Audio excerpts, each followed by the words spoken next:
Rise and shine. It's your morning marijuana motivation time.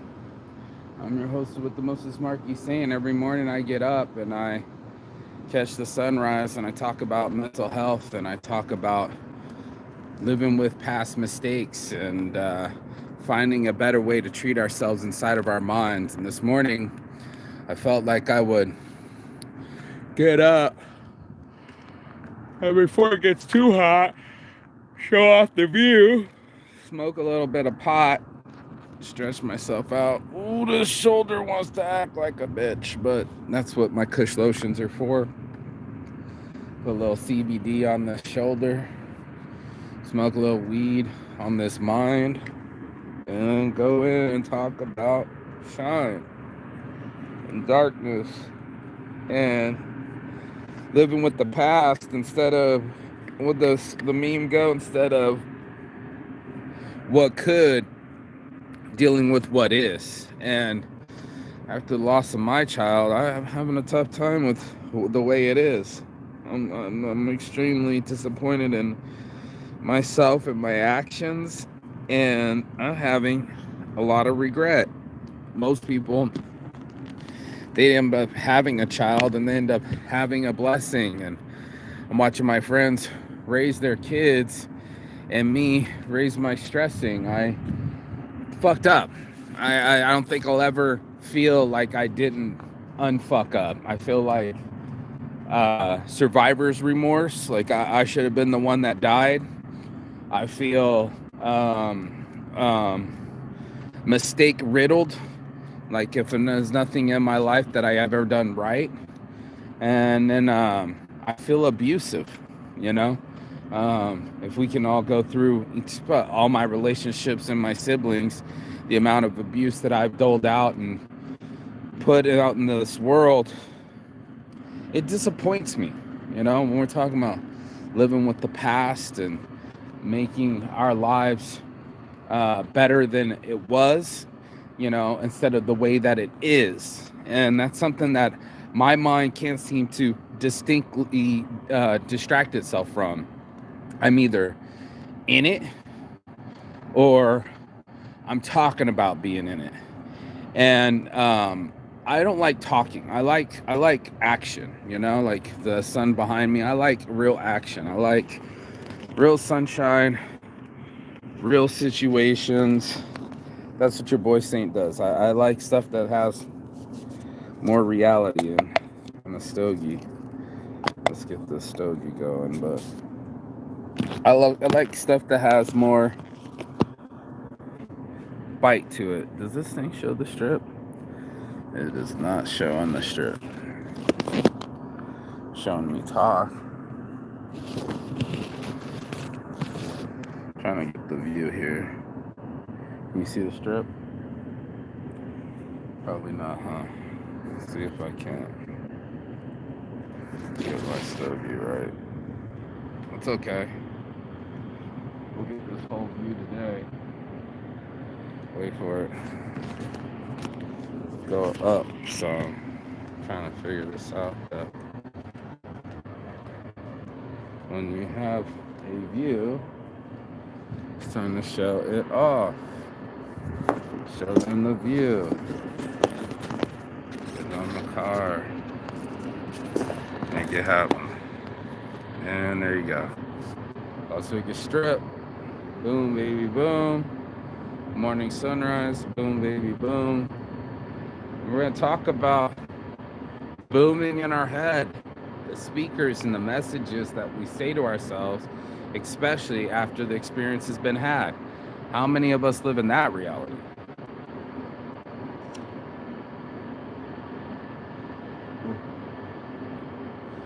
How many of us keep it real with ourselves? And how many of us are too real with what had happened instead of being real with ourselves? I'm in a battle. You know, I want to do both sides of the argument. I wanted to do this morning because I thought I would defend her in her decision. You know, my body, my choice. Mark was being abusive. Mark was cheating on me. Mark was a runner. And all those things are true.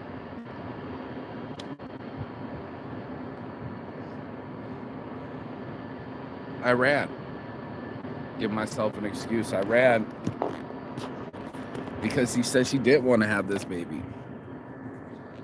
She told me, I don't want to have this baby after I kicked her out of my bed. I physically put a foot on her butt and gave it a scooch out of my bed. Now, most people go, that's not that very violent, Mark, but she took it there. You know, it's one of those things. Well, wait. Get back on this bed. No, get off me. Okay, I'm off you. Give her a minute, get her to collect her mind, not her things. I wasn't kicking her out. And next thing I know, she's sitting there on the couch saying, Mark, I don't want to have this baby. And it hurt me in that moment. But instead of getting on my knees and saying, please, no, I love you and we can work it out. Instead, I said, okay, I'm gonna go to Brazil. I'm gonna take my best friend with me and I'm gonna continue living my life because you keep doing this to me. You keep battling with me before I'm supposed to meet your mother. Giving me the silent treatment like I wasn't even on the couch. And now you're on my couch telling me you don't even want to have a baby inside you. It must be convenient to say I don't want to have AIDS, I don't want to have an STD, I don't want to have diabetes. It must be convenient. That's what we do, dude. I'm in my head about it all the time, about mistakes, imperfections that I made. Not someone else, because I can't blame her. She's already like, you're getting physically violent with me, you're losing your temper. And I'm like, I don't want to hear about your divorce. Just don't. I don't want to hear about the other guy. I don't want to constantly live in your old relationship. I didn't want to be the person that, you know, what do you call that when you, positive reinforcement? I didn't want to be a negative reinforcement in our lives that we had to constantly talk about your divorce. Most people talk about their interpersonal relationship.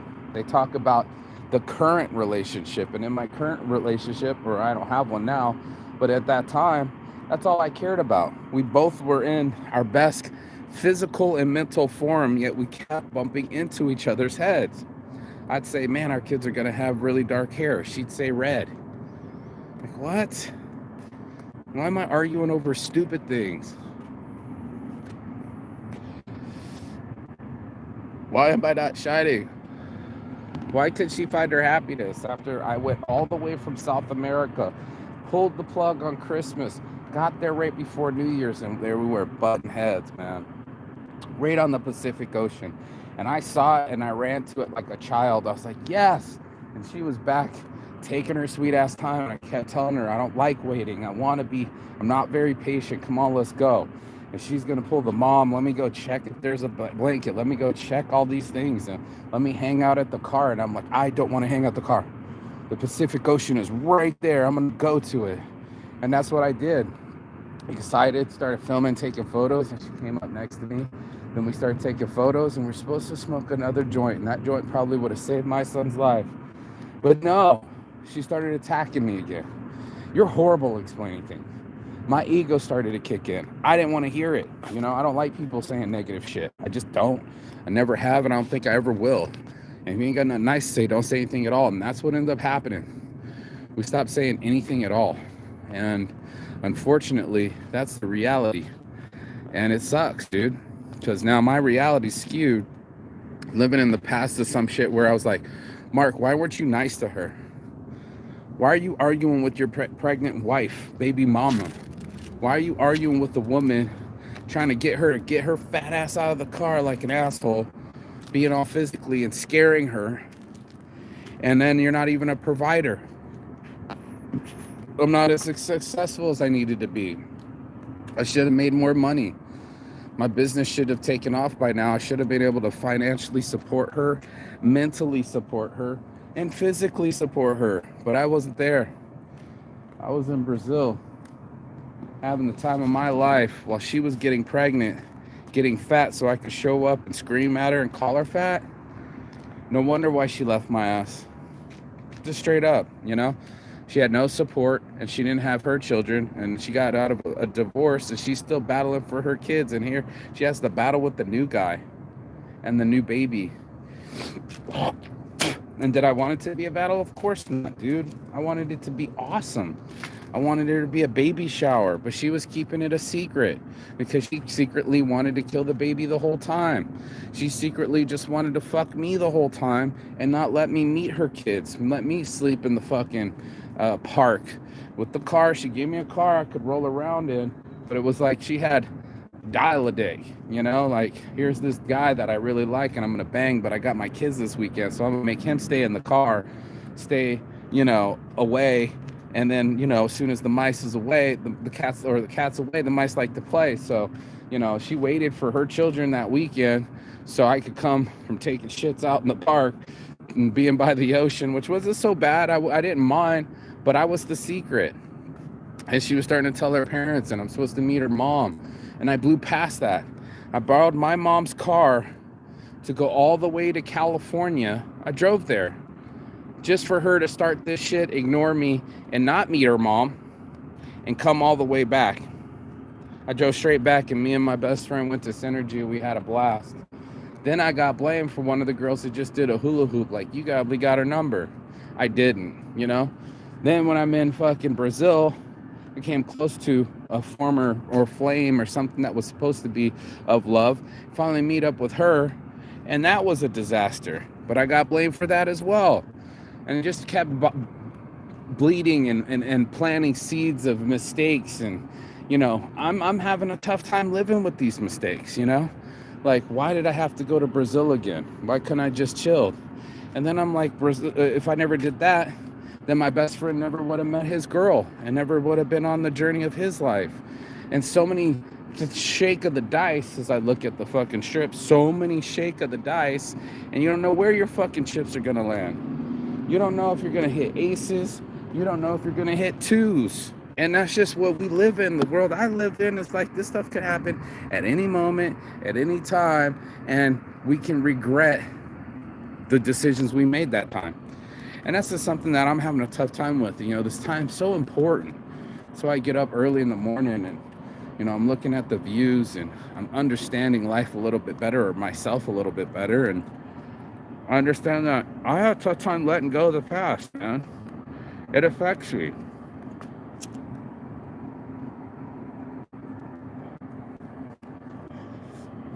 My uncle was like, you got to let go of the past. Check out this graffiti. Super dope. I'm like, easier said than done, motherfucker. It's so easy for someone just to click their fingers and be like, yo, get over it. And you're like, easy for you to say, not as easy to do. These experiences have shaped us. We started learning since we came out of the womb. And as soon as that happened, we started developing biases and details and shit just because that's us. That's how we learn.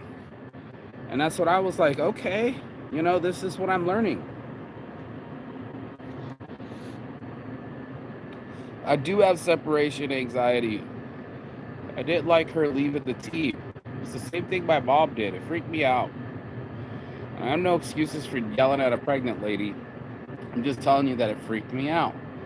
You know, that I live in a world where I was scared. I came all the way to be with this girl, and now I have nothing.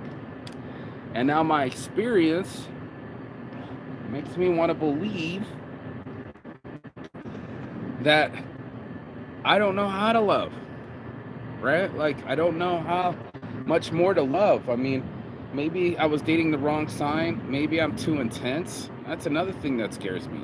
That my whole life I've been able to will this into Bangkok or another city. And now, you know, this is my hometown of Las Vegas. And the best chance I had of having a son, the same birthday as me, the way he was born, outside in a tent in Yosemite, beautiful lovemaking, rolling weed with fresh lilac and making love that whole day, and then to go to the hot springs after. This kid with the full moon rising over us in the hot springs, This child was supposed to be born. I would love to just tell you that I just nutted in somebody and then that's okay because, hey, we were just having sex. It was more to sex than me. I was in love and she was in love and we were in a right place, and that's where that child was born. Unborn. It hurts me, dude. I fucking made a huge mistake, a colossal mistake, dude. You can't undo 20 weeks of birth. This is a horrible, only 1 or 2% of abortions are done in that second trimester. And that's the world that I live in. I live in Mistakeville, where I haven't made the millions that I'm supposed to make. I haven't been able to keep off the weight. I haven't been able to, well, I'm working on it, but rekindle my relationships with my siblings. I haven't been able to right all the wrongs and pay all the debts. I just still want to do right by people, even if they don't want me to be around anymore. I want to win. And there's so many friends that used to be my friends and aren't my friends in the end. Things change and relationships change and perspectives change, and that's the world that I live in. This is why I'm having these conversations.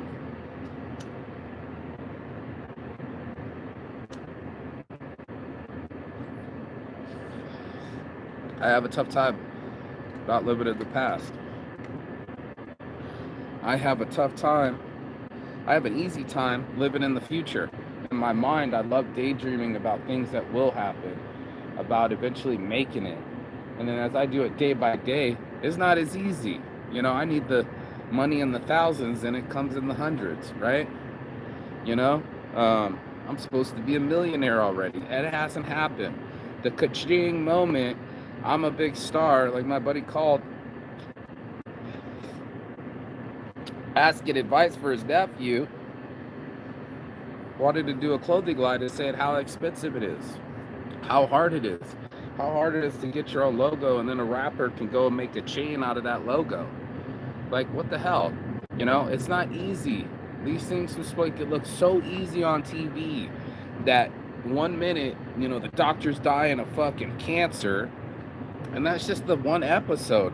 Tomorrow he'll be back and the cancer will be free and he's made love to a couple nurses and the drama continues. What's the as the world spins or whatever, as the world turns, these are the days of our lives. And that's what's started happening, man. This phone's getting hot too. This fucking sun's coming up. That's what's starting to happen, man.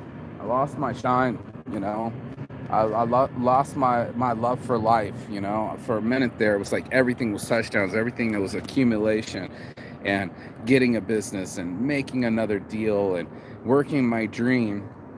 And then I end up faltering on the biggest dream of my life on a regular basis, dude. I can't tell you the most beautiful woman I've ever had in my life, and she was going through one of the worst. I didn't even get to have her, but we were gonna do something and I blew it. She said, I'm going through the worst time of my life. And instead of being helpful, I became critical. And this other one, instead of being her aid, I became her fear. And I'm just stuck on this, what are you doing to these women? Why are you not winning at this? Why are you not better at people? Why do you talk so direct and have to be such an asshole? Why can't you just chill the fuck out? Why do you got to be so intense? Why you always got to raise people up? Why you got to show them the raging bull? Dude, I don't know, man. I'm just having a realization moment, I'm having my coming to Jesus moment, if you will. This is my confession. It's my confessional. I'm on my show, just telling you some of the things that I regret. Check out some of this. Sorry, this is pretty fucking cool. Some of the times, right? I'm gonna take pictures of this later. Some of the things I am proud of. I'm not proud of being homeless.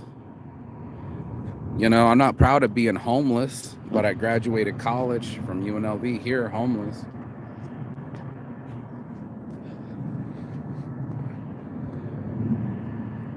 I'm not proud of being single.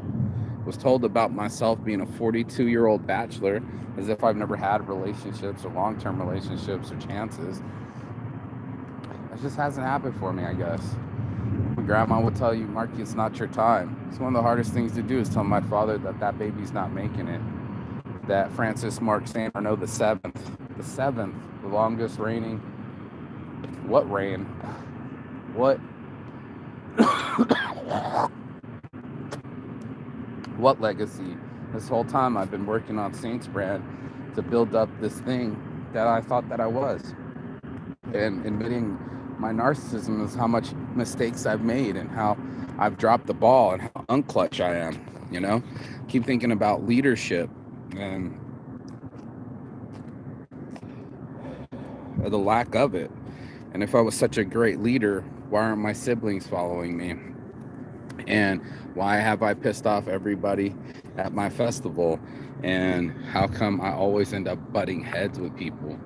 You know, why am I the one that's got to be so Aries about it? I don't mind being, I guess, the storm. And there it is, you know.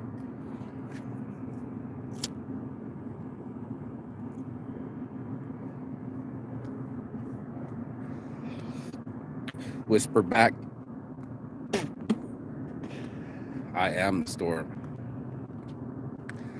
And that's what it feels like, the Count of Monte Cristo.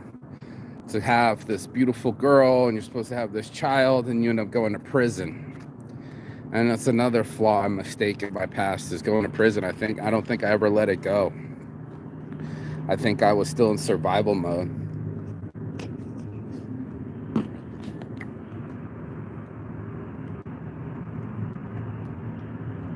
Just wanting to be successful. It's even wore off the band-aid. You can't even see it anymore. It's just a white band. It used to say success. And then in the inside it says success is, I don't even have to guess. It says something like success is what happens to you after you have survived all your disappointments. And that's what I've been trying to do, is survive my disappointments. Survive these things that I call irreparable mistakes. Issues that I've done and mistakes that I've made. Cancel my subscription, man. I should have never argued with my baby Baba. I should have never shipped weed to South Korea. I wish I would have been nicer to that girl. And I wish I wasn't such an asshole. And I know it's a popular thing to say assholes live forever, but I wanted to be a leader forever. You know, I wanted to be an inspiration forever. I wanted forever legacy, and I blew it. I killed my own queen on my board multiple times. I dropped the queen. And that means the game's over.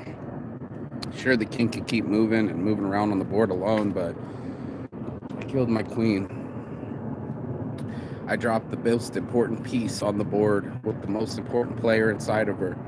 And I don't think I'm ever going to let it go. There's one copter. I don't think anything of it. There's a second copter. So there's a third copter. I don't know if you can see this. I'm trying to point it. 1, 2, 3. All kind of heading the same direction with the plane taking off. And that's me. I'm a failure to launch. Failure to launch an amazing business. Failure to launch an amazing relationship. Failure to launch, I want to say a life, but I've lived a life. I've traveled. I did some things, you know. I feel like I'm the 42-year-old midlife crisis hit the wall. Like if I wasn't so busy, what's the one doing fucking, what's it called? The drunken tubing in Laos, I would have had a child by now. If I wasn't such a scared runner that as soon as there's any kind of static in a relationship, instead of working on it, I run. God, I gotta be in love with someone. And then when I'm in love, I guess I've got to fuck that up too. Here, shit, here's another one.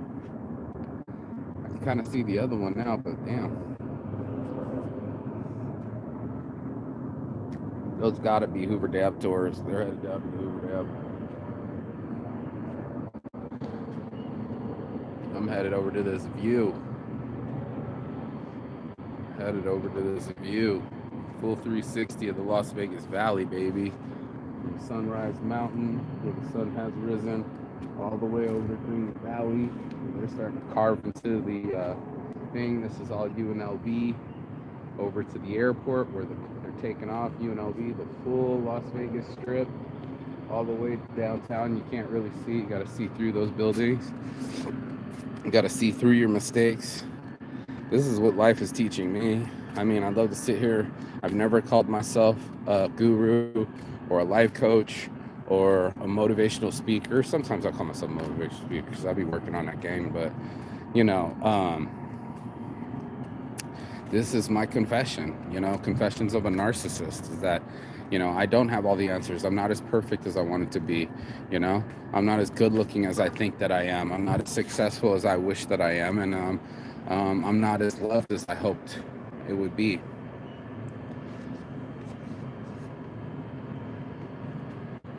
And that's the thing. So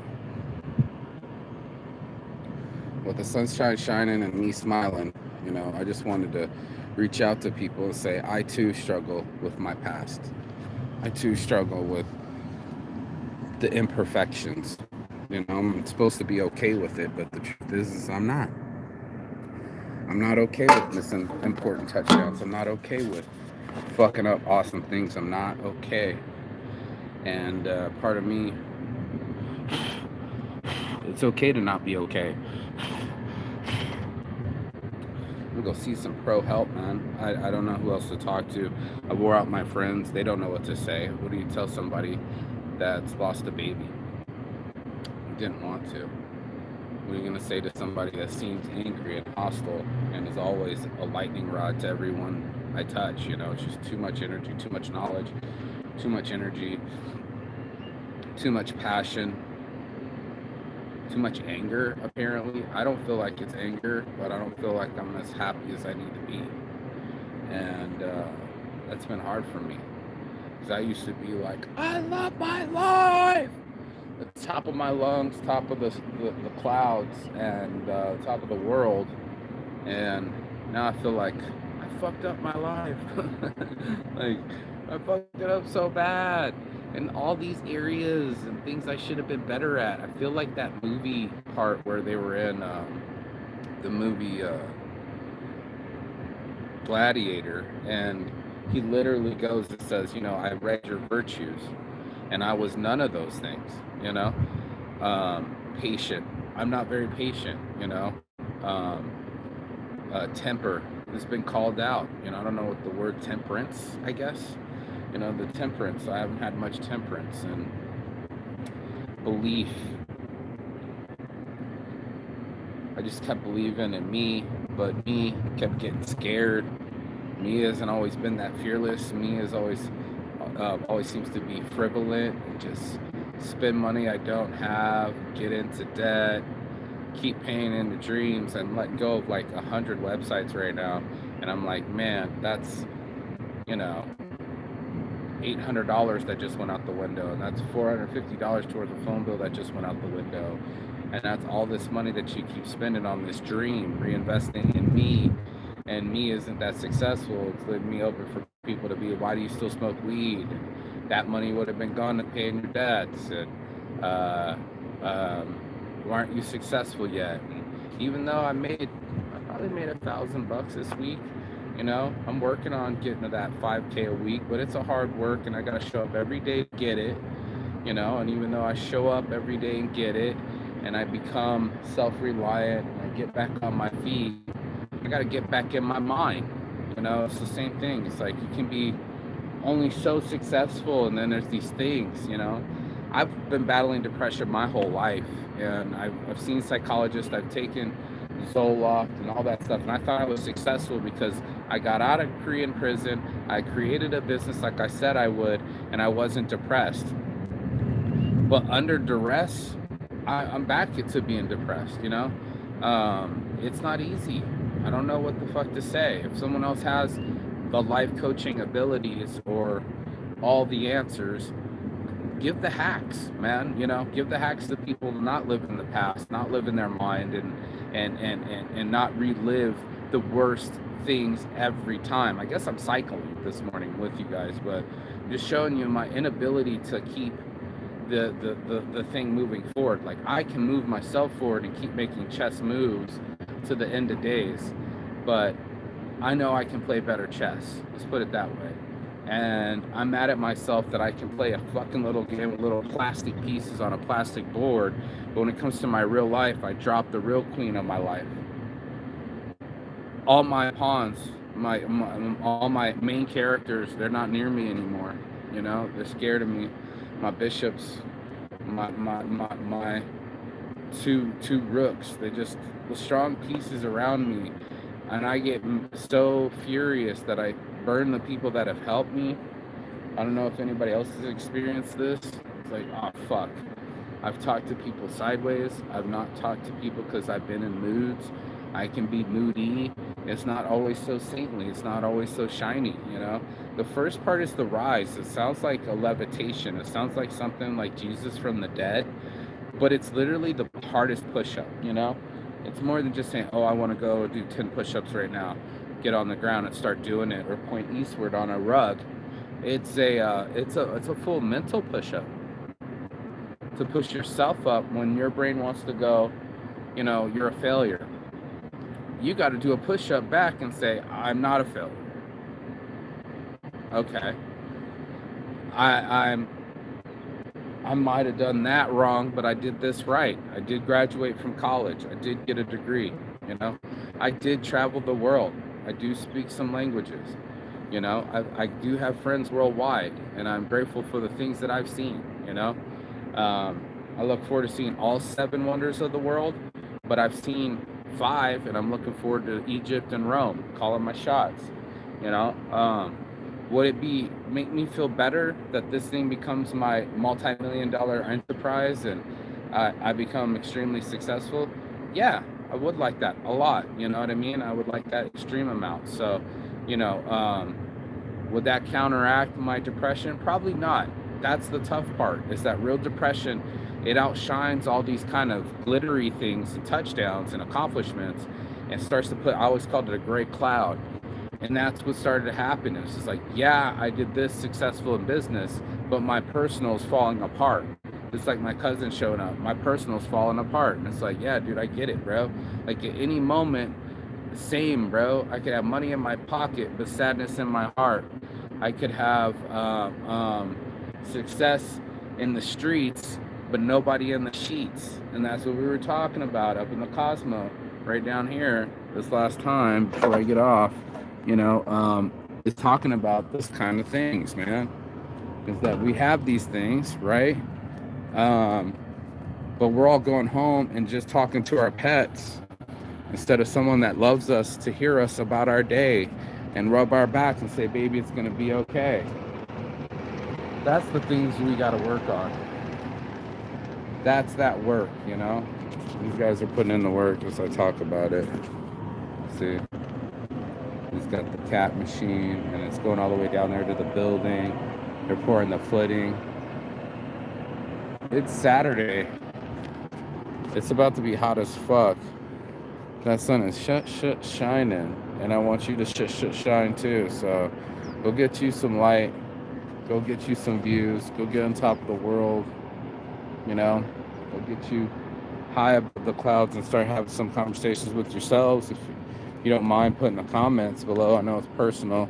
I kind of went on past my 30 minutes, but I really wanted that to drive home, is to say, you know, her version of the story, and not just sit here in my victimhood or narcissism and be like, oh, I was just at the, you know, I was at the scene of the crime. I was the perpetrator. I suck at it, man. I paid the ultimate price. It basically says, Mark, you're not capable of being a father. You're too much of a child. You're not responsible enough. You haven't made enough money. You haven't got enough patience. You don't have enough love. And I was just like, that's where it took the love of my life, you know? It took that away. And it fucks me up deep, you know? It's the worst kind of thoughts. And I know it, but I'm just telling the truth about them, you know? It's not easy when you start saying, hey, I'm abusive, and I thought I already quit most of the alcohol or the drugs and the addictions, and it's like, it's not enough, it's never enough. It's so much work, this life, and I wish there was a life coach moment where they tell you to do some burpees and get that shit out of your system. I'm doing some real tear flow and figure it out.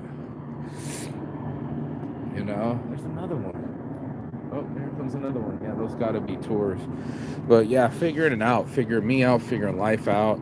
Everybody's going to have to figure it out for themselves. There's no magic wand here. There isn't a secret herbs and spices that I could share with you. I think everybody's going to have to do their own mental push-ups every morning. That's when you have the least chance of something I did learn the other day, the least chance of making not only mental mistakes, but to do devious acts like lie or cheat or steal or harm someone, at least happens in the morning. So that's the least amount of time. Violent, obviously, at night. I know why it says obviously, but we all know that the violence is more at nighttime. And that's when most of the things are devious, the devil living at the nighttime. But it's the rest of us, right? It's on the daytime where we have the least chance of doing something harmful to ourselves and others.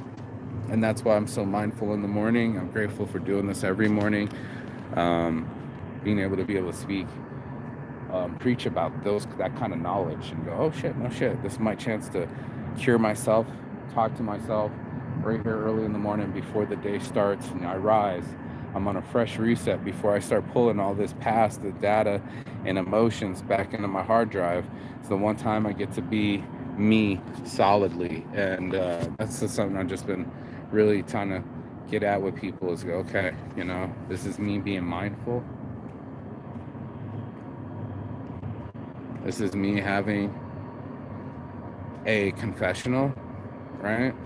This is me going to see a professional. I'm still on the search. I'd love to have my own psychologist and blurt out basically the same things I'm saying to you guys, but even deeper, more personal. And that way we all have somebody where we take the disc off and put it on a different hard drive. And that's what I've been trying to do is deal with my grief, but know that I'm just not going to hide from it, that I learned a big lesson in my life that's hit me hard. I hold it true in my heart. I don't just take these lessons lightly. I literally, especially because I'm a perfectionist, I pick it apart, dissect it, look at the plays again, rewind it as if I have some kind of control. And that's why I had to have this conversation this morning about, living in our past. When we're there, we forget that the play has already happened. I keep reliving it like I can change the outcome. What I am doing is kind of ruining the next outcome because I have today. And only today do we have that ability to do something with the power of now. There's something there where we can do something for our immediate future. And that's something I've just been trying to shape and be bold and be brave, and in those moments be willing to take some risk and show up in my life and be the person that I want to be and live the life that I want to live instead of thinking about it or fantasizing it or watching someone else do it. Does that make sense? So I defy you to get off your phones, even though I've been on this bitch for 40 minutes. I listen to a lot of podcasts too. So you get a chance to just, listen to the words. It's not so much about the video. I appreciate the sun shining and rising, I appreciate you watching. It's super cool for anybody that came through and heard this rant and made sense of a chant that I've been in my head about, saying this other side, and that's where I'll see you on the other side. Chigathon, that means goodbye but not forever and finish. And please like, share, and subscribe so your friends get in it. That's how the algorithm works, but I most likely want to hear some comments.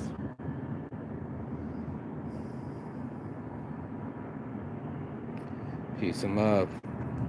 Ciao.